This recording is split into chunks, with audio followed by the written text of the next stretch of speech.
Les peuples de la Grèce, de la Rome et de l'Égypte antique nous sont très familiers, car leur héritage a profondément marqué l'histoire. Ils laissent derrière eux de riches traces écrites, une architecture complexe et des œuvres d'art impressionnantes. Tout le monde connaît la démocratie athénienne, les routes romaines et les pyramides égyptiennes. Chacun reconnaît l'apport énorme qu'ont eu ces civilisations sur le monde moderne. Cependant, à l'ombre de ces cultures, des vestiges archéologiques révèlent que d'autres peuples d'inventeurs, de constructeurs ou de navigateurs ont changé la face du monde. Et bien qu'ils soient absents des manuels d'histoire, ils méritent une mise en lumière. Vous êtes sur Langue de Dragon et aujourd'hui je vous présente 5 civilisations anciennes et méconnues qui ont, par leurs inventions et savoir-faire, marqué l'histoire. Issue de petits villages agricoles, la première civilisation complexe de Mésoamérique voit le jour vers 1200 avant Jésus-Christ, le long de l'actuel golfe du Mexique. Ses habitants, connus sous le nom d'Olmec, faisaient alors du commerce, fabriquaient des bijoux en jade, en os et en coquillages, et consignaient les événements historiques à l'aide de pictogrammes. Les principales traces laissées par le peuple Olmec sont ces fameuses têtes colossales. Les sculptures colossales Olmec sont des monolithes représentant des têtes humaines de très grande taille. Taillées dans des rochers en basalte, elles dateraient au moins de 900 avant Jésus-Christ. C'est surtout pour cela que les Olmecs sont connus, et il est vrai que le mystère entourant le véritable rôle de ces têtes géantes demeure. Cependant, il y a une autre spécialité incroyable pour laquelle le peuple Olmec est bien moins connu. En effet, les Olmecs sont considérés comme les premiers à avoir utilisé le caoutchouc naturel pour confectionner des objets. Leur nom vient d'ailleurs d'un mot nahuatl, signifiant habitant du pays du caoutchouc. Les archéologues ont trouvé un certain nombre d'artefacts indiquant que les Olmecs extrayaient le latex des arbres régionaux et le mélangeaient à du jus de la vigne afin de créer du caoutchouc qu'ils pouvaient ensuite utiliser pour confectionner des semelles de sandales, des balles de sport ou encore comme adhésif. Le caoutchouc a une énorme importance aujourd'hui, encore dans nos sociétés modernes, des millénaires après que les Olmecs en aient fait la découverte. En plus d'être des pionniers dans ce domaine, les Olmecs étaient une véritable culture mère, et plusieurs civilisations évoluèrent après eux, notamment les bâtisseurs de pyramides de Teotihuacan, dans la vallée du Mexique, ou les Toltecs. Les Aztèques, qui prospérèrent au XIVe siècle, en furent les dignes héritiers. Ces cultures développèrent des styles artistiques et des systèmes gouvernementaux distincts qui furent dramatiquement bouleversés par l'arrivée des premiers Européens sur leur terre. Revenons en Europe. Berceau de nombreuses grandes civilisations, le bassin méditerranéen est connu pour avoir donné naissance à bien des empires antiques.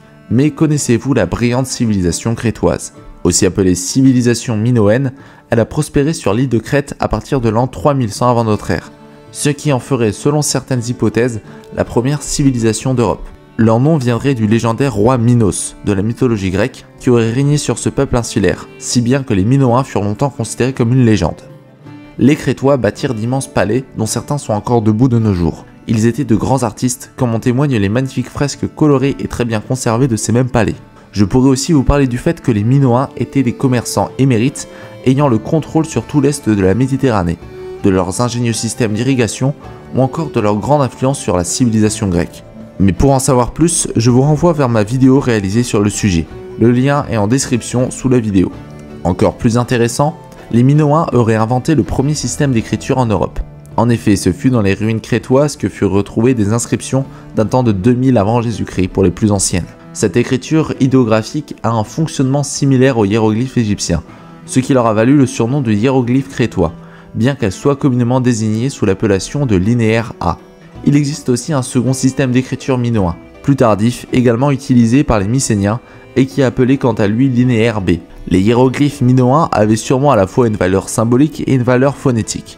Malgré les ressemblances entre le système d'écriture minoen et égyptien, il ne semble ne pas y avoir une influence directe. La plus grande partie des documents crétois provient du site de Agia Triada, près de Phaistos, qui a fourni plus de 150 tablettes d'argile cuites accidentellement par l'incendie du palais et utilisant environ 110 signes. Elles contiennent des dénombrements de produits agricoles, comme on peut le déduire des signes, encore proches de dessins, représentant des plantes suivies d'indications de quantité. C'est grâce à l'incendie qui a durci l'argile qu'elles ont pu parvenir jusqu'à nous et résister ensuite au temps, tandis que les textes écrits sur d'autres supports et promis par là à une vie plus longue ont été consumés.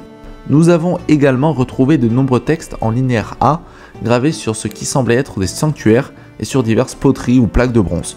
Malgré de nombreux travaux, la première écriture européenne n'a pas encore dévoilé son mystère, alors que les signes qu'elle emploie présentent de très grandes ressemblances avec ceux du linéaire B, déchiffrés depuis plus d'un demi-siècle. Les civilisations indiennes sont souvent oubliées. Pourtant, elles eurent elles aussi un impact majeur sur l'histoire de l'Asie et même indirectement sur l'Europe. Parlons d'une chose aussi primaire que les chiffres. Le système de numération arabe est utilisé quasiment dans le monde entier. Il s'est d'abord répandu en Occident au Moyen-Âge, avant d'être adopté par de nombreuses cultures à travers le monde. De plus, il est aussi utilisé dans l'informatique et se trouve donc être la base du codage. Ces chiffres arabes apparurent vers la fin du 9e siècle.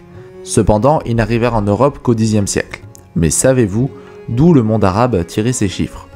Selon de nombreux historiens, ce serait en Inde qu'apparut l'ancêtre de ce système de numération. Ces chiffres seraient à l'origine de ceux que nous utilisons de nos jours. Ce système est appelé numération brahmi. Il s'agit de l'ancêtre des chiffres arabes et de plusieurs autres systèmes de numération. Des inscriptions mathématiques utilisant la numération brahmi furent notamment retrouvées sur les piliers d'Ashoka, une série de colonnes dispersées sur tout le nord du sous-continent indien. Sur certaines de ces colonnes sont inscrites des annotations mathématiques brahmi, représentées notamment à travers des divisions et des multiplications par 8. Ces fameuses colonnes d'Ashoka furent érigées au 3e siècle avant Jésus-Christ par un roi indien du même nom, de la brillante dynastie Maurya. L'Empire Maurya, inventeur de l'ancêtre de la numération moderne, est le premier empire de l'histoire indienne à couvrir tout le sous-continent indien. L'Empire Maurya est encore mal connu, notamment à cause du manque de traces écrites déchiffrées. Mais nous savons qu'il n'était pas hindouiste, mais qu'il prônait une philosophie de rejet de la violence. Ce rejet de l'affrontement a notamment aidé la dynastie Shunga à prendre le pouvoir et à former leur propre empire après celui des Maurya, à partir de 185 avant notre ère. Pour en revenir aux chiffres, les provinces de l'Est de l'Empire Maurya auraient commercé avec de nombreux peuples du Moyen-Orient et même indirectement d'Afrique du Nord, qui auraient ensuite emprunté les chiffres brahmi. Cependant, il y avait quelques différences entre les systèmes de numération indiens et arabes, tels que par exemple l'absence de zéro ou bien le fait que chaque dizaine avait son propre symbole. Des chiffres brahmi de l'Empire Maurya descendent aussi les chiffres indiens, encore utilisés de nos jours avec l'écriture Devanagari. Une chose est sûre, l'Empire Maurya est un précurseur dans le domaine des mathématiques, et il reste encore beaucoup de choses à découvrir à son sujet. Rendons-nous maintenant sur le continent africain à la découverte de la culture Nok. Les Nok vécurent aux alentours du 2e millénaire avant notre ère, dans l'actuel Nigeria. La culture Nok nous est surtout parvenue grâce à leur poterie et statuettes en terre cuite. Les Nok semblent avoir maîtrisé cette technique artisanale dès le début du 1er millénaire avant notre ère. Ces œuvres extraordinaires sont les plus anciennes connues de l'Afrique subsaharienne, l'âge d'or débutant à partir de 500 avant Jésus-Christ. La culture Nok prospéra pendant presque 2 millénaires, bien que leur société et leur mode de vie restent encore peu connus.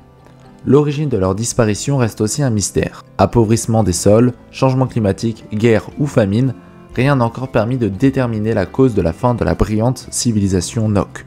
Mais ce qu'il y a d'intéressant à leur sujet, c'est que les Nok seraient les précurseurs de la métallurgie du fer. En effet, le site de fonte du fer connu le plus ancien est à Leja, en plein territoire Nok, et remonte à moins 2000. De nombreux restes de fours et d'outils prouvent que les Nok maîtrisèrent avec succès la fonte du fer, forgeant des outils, des armes et peut-être même des bijoux.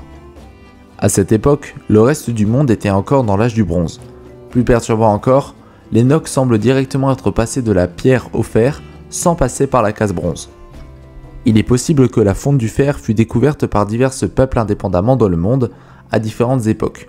Mais selon certains spécialistes, il est aussi probable que ce savoir se soit transmis vers le nord à partir de la culture Nok. En tout cas, jusqu'en Europe et en Asie. Nul ne sait comment les Nok ont pu si rapidement apprendre à faire fondre le fer avant tout le monde, mais une chose est sûre, cette découverte a changé la face de l'humanité en la faisant passer dans l'âge du fer des siècles plus tard. Avant même la construction des pyramides d'Égypte, des marins expérimentés maîtrisaient les vagues de l'océan Pacifique. Vers 50 000 avant Jésus-Christ, des humains ont migré de l'Asie du Sud-Est vers les terres émergées d'Australie, de Nouvelle-Guinée et des îles voisines dans des bateaux simplement équipés de voiles. Vers 8000 avant Jésus-Christ, la montée des eaux causée par un réchauffement climatique sépara l'Australie et la Nouvelle-Guinée. Peu après, les Océaniens indigènes commencèrent à explorer et à développer du commerce le long de la côte nord de la Nouvelle-Guinée. Ils naviguaient en plein océan dans des canoës à balancer et au fil des vagues successives de découvertes colonisèrent une multitude d'îles du Pacifique. Certains archéologues estiment que leurs descendants allèrent jusqu'à atteindre les côtes sud-américaines. La civilisation Lapita, plus ancienne civilisation d'Océanie, est la culture d'origine des Austronésiens. Alors qu'elle a été découverte tardivement, cette civilisation riche et dynamique trace des liens ancestraux entre toutes les îles et archipels du Pacifique. Ces voyageurs intrépides étaient des marins fantastiques, passant des mois entiers en mer. Les Lapita seraient apparus sur les îles de Bismarck vers 1600 avant Jésus-Christ, au nord-est de la Nouvelle-Guinée avant de se répandre sur près de 3000 km. On retrouve leurs traces de la Nouvelle-Guinée aux îles Samoa, en passant par le Vanuatu, les îles Fidji ou la Nouvelle-Calédonie. À la suite des migrations, les différents groupes d'origine Lapita ont évolué de manière assez autonome, même si des contacts de longue distance étaient conservés. La culture Lapita se démarque donc par son adaptation aux différentes îles qu'elle a traversées et par une maîtrise impressionnante de la navigation en haute mer au vu de leurs moyens. Les Lapita sont notamment connus pour leur poterie complexe.